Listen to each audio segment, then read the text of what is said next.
ada seorang bayi yang tidak mahu diambil oleh ibu susuan yang lain kerana bayi itu setelah itu mengikut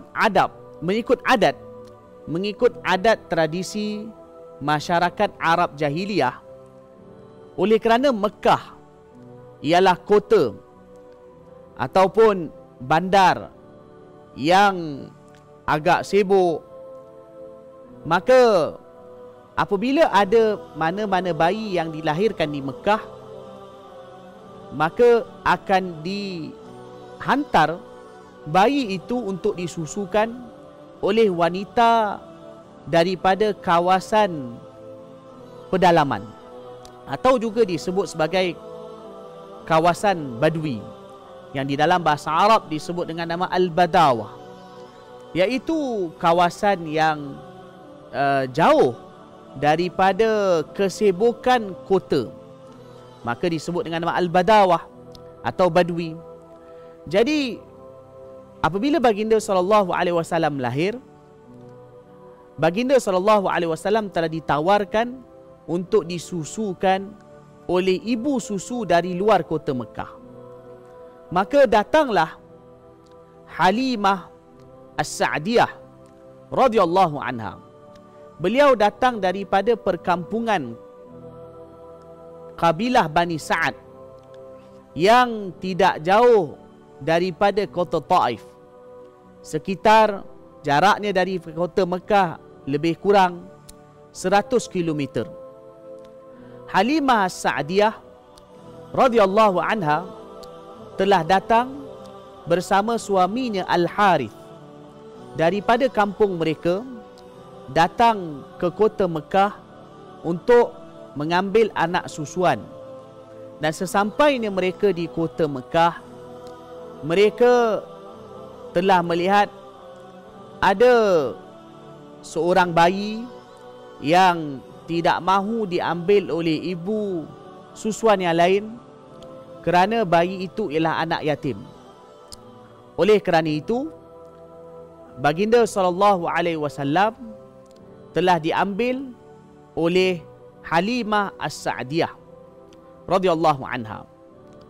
Setelah baginda SAW diambil oleh Halimah As-Sa'diyah radhiyallahu anha, beliau telah membawa Rasulullah SAW pulang ke kampungnya dan beliau telah menjaga dan menyusukan serta memelihara Rasulullah SAW di kampungnya.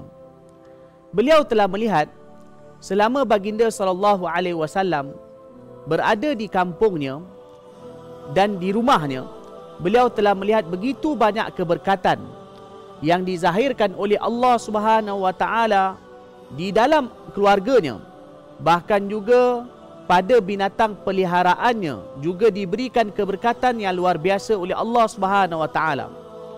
Maka oleh kerana itu Halimah sangat menyayangi Rasulullah sallallahu alaihi wasallam.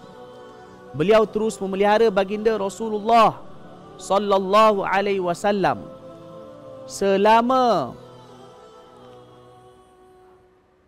2 tahun. Beliau terus menyusukan Rasulullah sallallahu alaihi wasallam. Apabila Rasulullah sallallahu alaihi wasallam selesai disusukan, iaitu ketika baginda berusia 2 tahun, Halimah telah pergi ke Mekah dan kemudian memohon lagi kepada ibu baginda sallallahu alaihi wasallam supaya beliau sudi membiarkan lagi Rasulullah sallallahu alaihi wasallam tinggal bersama beliau. Dan berbetulan ketika itu di kota Mekah juga telah merebak satu wabak yang dikhawatiri terkena kepada anak-anak kecil ketika itu.